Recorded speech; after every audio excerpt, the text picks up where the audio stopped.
Okay, so you've done your trout wool pack, and the prawns are caramelizing just gently like this. The saffron sauce is wafting up, and now what's left? You're right, digest it. But you know, it's said that you are what you eat. That's not true. You are what you digest. That's true. So, on the subject of digestion, I've cooked up something special in this upper oven.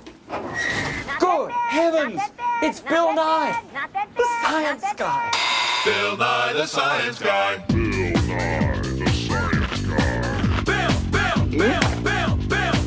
Bill Nye, the science guy. Science rules. Bill Nye, the science guy. Inertia is a property of matter. Bill Nye, the science guy. T minus 7 seconds. Bill Nye, the science guy. In a way, the food we eat is no more inside our bodies than a finger can be inside the hole of a donut.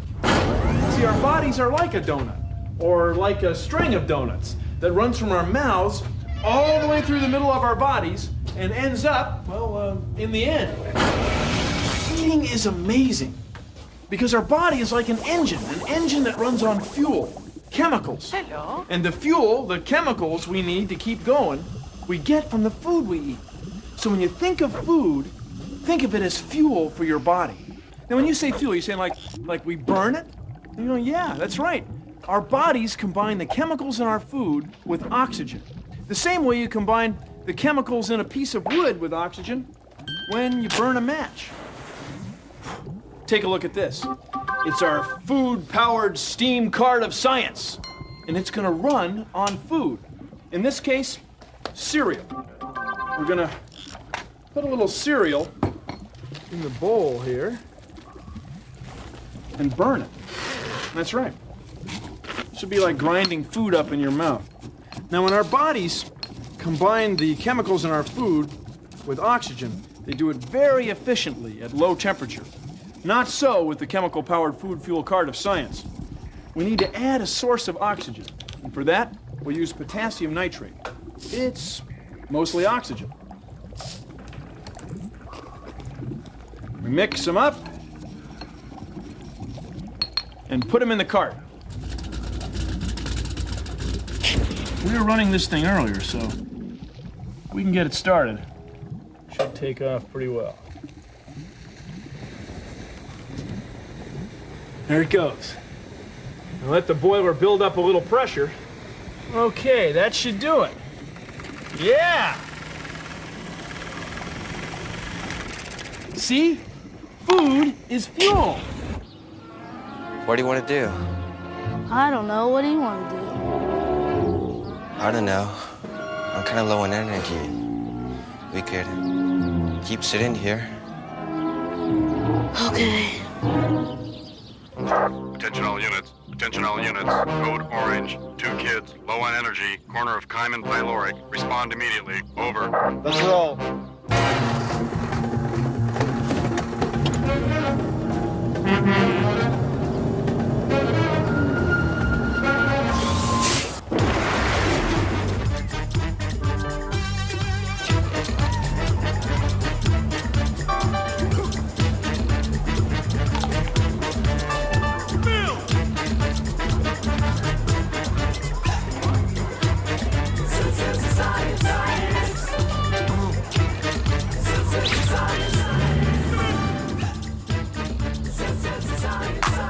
If you want to have a blast, you gotta have fuel. Food. It's fuel for life. Excuse me, sir. Are you ready to order? Yes.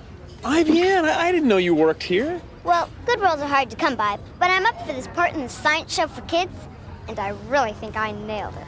So, do you know what you'd like, or should I tell you about our specials? Well, I have a pretty good idea, but I'd like to hear your recommendations. Well, we do have a lovely broccoli bisque, low in fat, high in calcium, very delicious. I was thinking more along the lines of a sandwich. Ah, well then, I suggest our focaccia bread with sun-dried tomatoes, gorgonzola, and a free-range basil pesto. No, I think I'd like regular peanut butter and jelly. Ah, well then, may I recommend our extra smooth peanut cream with singed hyacinth preserves? No, I think I'd like regular peanut butter and jelly. You sure you wouldn't prefer a cactus flower jam? Rosehip honey? Plantain puree? Dandelion compote? No. Blue kiwi conserve? Mole medley? No, I think I'd like crunchy peanut butter, grape jelly, leave the crust on, diagonally cut. Very well, and to drink? A carton of your finest homogenized 2% milk.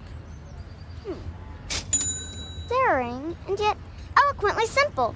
Bill, I like it. Thanks, Ivan. These bones and muscles of yours get their strength and energy from the food you eat. Sit down here and we'll give you something to eat right now. There you are. Everything we eat ends up in our stomach. That's right. Watermelon, popcorn, pumpkin bread, even cheeseburgers. Everything ends up in our stomach. So let's say that this balloon is the stomach balloon of science. And we're going to eat a milkshake. Well, drink a milkshake. We swallow it. It goes down our food tube, our esophagus, into our stomach. And once it's in our stomach, powerful muscles start to squeeze it to break down our food so that our body can absorb the chemicals we need. Was that your stomach? No, I think it was yours, Bill. When you get hungry, your stomach muscles contract to remind you to give it some food to digest. Now, along with the squeezing muscles, our stomachs have a powerful acid, hydrochloric acid. We have some of it right here in the lab. We're wearing safety gloves and goggles because the stomach acid is strong enough to go through your skin. Now, what should we start with first? Cheeseburger. Okay, cheeseburger sounds good. First, we have to break it up. Normally, when we break up our food, we use something like this. Yeah, something like that, Bill. Then, we drop it in the acid.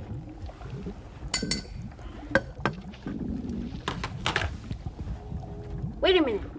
Nothing's happening. See, it takes hours and hours for the acid in our stomach to break down our food. Now, in this beaker, we have a piece of cheeseburger and some of the same acid. We put it in there last night. Now it's this purplish mess. But it took hours. But listen, the acid in our stomach is very powerful. Take a look. May I use your tongs? Go ahead. This is ordinary aluminum foil, and I'm going to put it in some hydrochloric acid, the same acid we have in our stomach. Now, stick with me. It takes a minute. There it goes.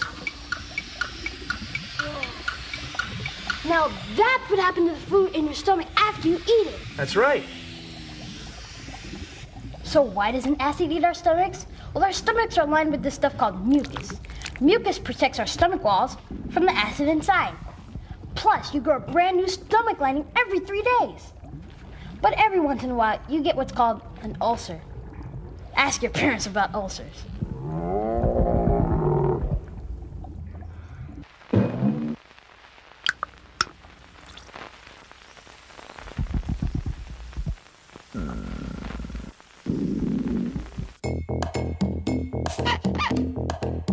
Oh, hi, welcome to Digestion Digest. I was just looking over the menu. And there's so many different kinds of things that we can eat. You know, we eat about 1 kilogram of food every day, and we drink about 3 liters of water every day. We can eat everything, all the way from broccoli to chicken to eggplant to chocolate mousse. And we get nutrients from all these different kinds of foods. Now, it all starts right here, when we look at food and when we smell it. That's right. We take the food in our mouth and our mouth starts to water, starts to salivate. And we use our teeth and our tongue to grind it up. And then we swallow. It goes down our food tube, our esophagus, into our stomach. From there, it gets broken down some more by acid and squeezing of our stomach. Then it goes into our small intestine. And that's where enzymes, special chemicals that we have, absorb all the chemicals that we need from our food. Then from the small intestine, it goes into the large intestine, and from there, well, it's on its way. Now, when we say small intestine, you know, it's really not that small. For an adult, for a person like me, Small intestine is about 7 meters long. Now, if you're a kid, it's about 4 meters long. Still, it's pretty doggone long. And then the large intestine, well, it's somewhat bigger around than the small intestine, and it's about 2 meters long. So the whole trip is like 10 meters. It can take anywhere from 12 hours to 2 days for the food that we eat to work its way all the way through our bodies to the end. Yeah, that's a lot of information. It's a lot of food.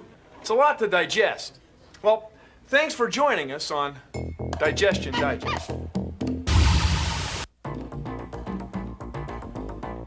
That's the name of our group. That's the name of our singing group. Self-explanatory. See, we got the corn. Even the corn's right out of the garden, too. Got the kids. Take the grub. Okay, kid. Nice little meal here now. This'll work. Ooh, juicy. Never nice tomatoes and stuff, you know. Never. Ain't even have to go to the grocery store to get them, you know. See, we pick these tomatoes with our own bare hands. Yeah, we need corn. Yeah, I got a good crop. Urban jungle here, you know. I think more schools ought to do this. Grow their own vegetables as like, you know, class projects, get credit for it. I'm the chef today. Top chef. Make real thin slices. Want cheese? Yes. Made that with our own hands, you know. Yeah, happy meal. My favorite part of the day, lunch. And dinner and breakfast and jalapeno. Tastes great. Let's do it. That's what I call a burger. Hello! It's a long trip to your digestive system. So if you think of your digestive system as a tube, you can see why scientists don't really consider food to be inside your body. What would happen if you ate grapes upside down? Would they go up your throat into your stomach? Try this for yourself at home. Lucky for us, the food we eat doesn't fall from our mouth to our stomach. It's actually pushed along by muscles in our throat. That's called peristalsis. And that's why astronauts are able to eat and digest food in space where there is no gravity. Far out!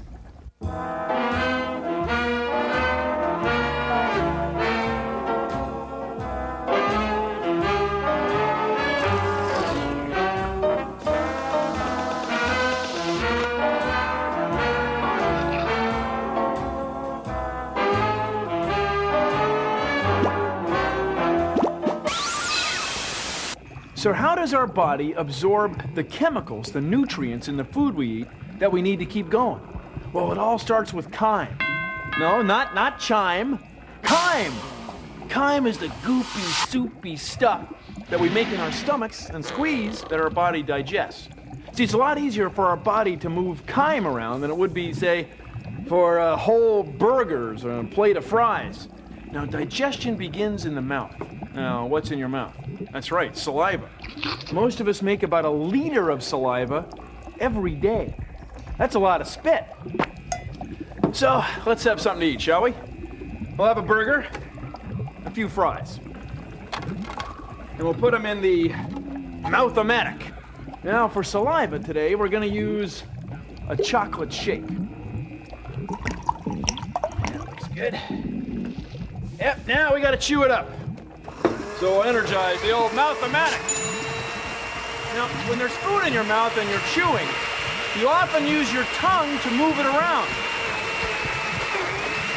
Same way cooks use a spatula to move food in a blender. Yeah, the old mouth-o-matic's chewing away. That ought to do it. Now we'll take the food in our mouths. This is going to be the chyme. And the food works its way down our esophagus, our food tube.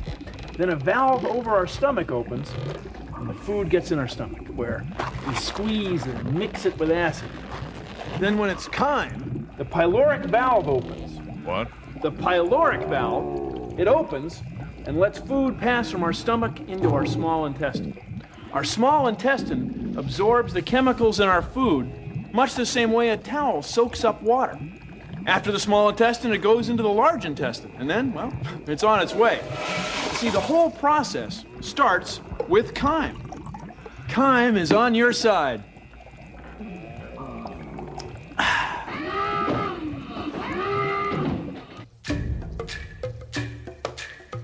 My name is Kathy Sadeo, and I'm a wildlife biologist. I work here at the Point Defiance Zoo and Aquarium in Tacoma. And today we're going to be looking at how some different zoo animals digest their food. This is Odie. He's our Burmese python. Now, right now, Odie is eating a rat, but snakes can catch and digest prey up to about 3 times the width of their mouth. Animals almost as big as they are. Now, a meal that big can take up to 2 years to digest. This is Cindy. She's our Asian elephant. Now, Cindy eats about 150 pounds of hay every day. Digestion in elephants is very inefficient, so you're going to find a lot of undigested food in these when you pick them apart. Actually, it doesn't look gross on the inside. It just looks like hay. When Enoch eats his food, just like all other whales and dolphins, he doesn't chew, okay? He's going to swallow his food whole. Look, right down. His teeth aren't very big because he doesn't need to swallow that. Otters need to eat a lot of food every day. They live in very cold water, and so they need to eat a lot to stay warm. Contrary to popular belief, most bats don't drink blood. Most of them eat fruit. They digest the fruit really quickly, only about 20 minutes, and then the seeds show up in their feces, and those droppings are scattered all over, and they help to replant forests.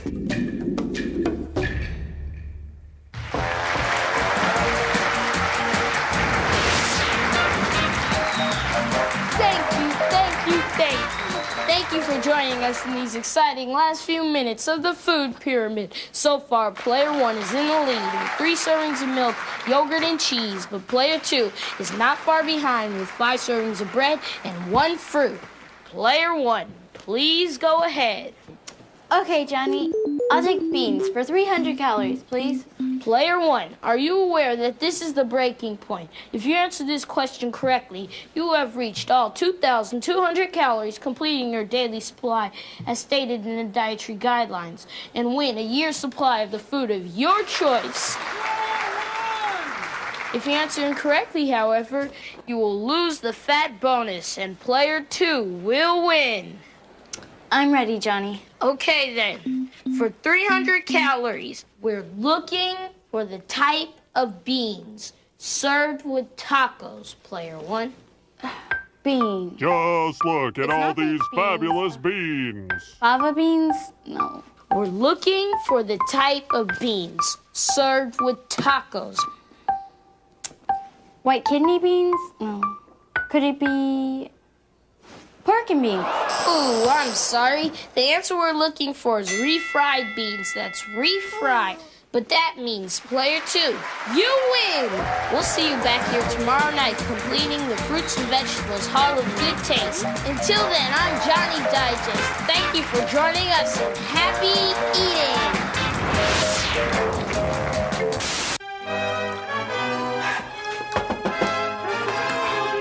So, what is waste anyway? Well, basically, it's what's left over after your body has squeezed and extracted all the nutrients it can from the food you eat. It's very natural. It's the last step in the digestion process. It happens every day.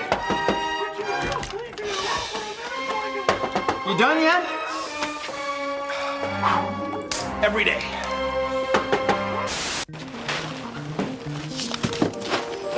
Bread here.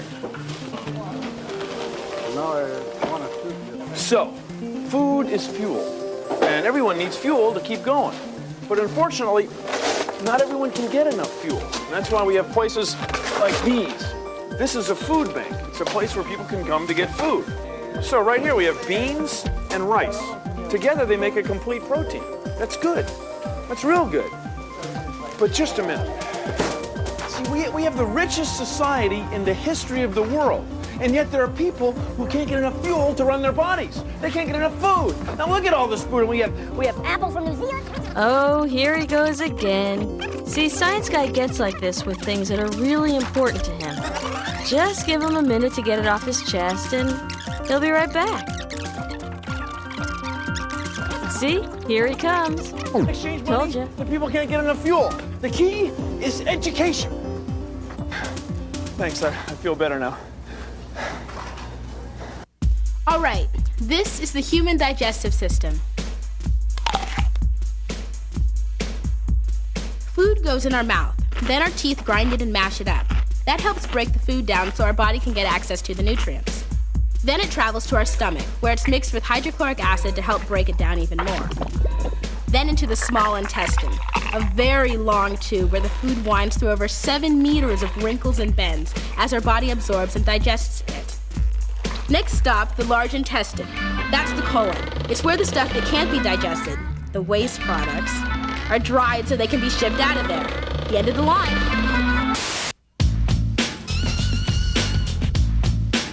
Here comes the food!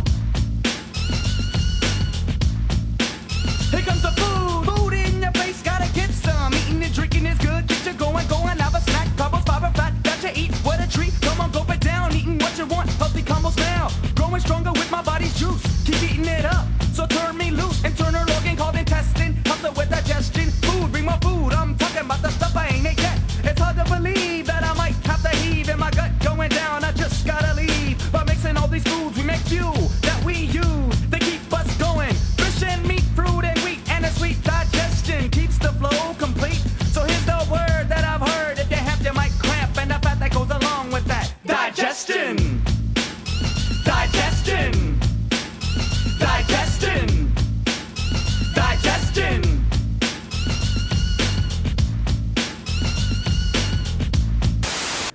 Well, that's our show. Thanks for joining us. You know, all this talk about food and digestion has made me hungry. Well, over the teeth, over the gums, down the esophagus, through the stomach, the small intestine, large intestine. Look out, here it comes. I cracked myself up. See ya. Produced in association with the National Science Foundation.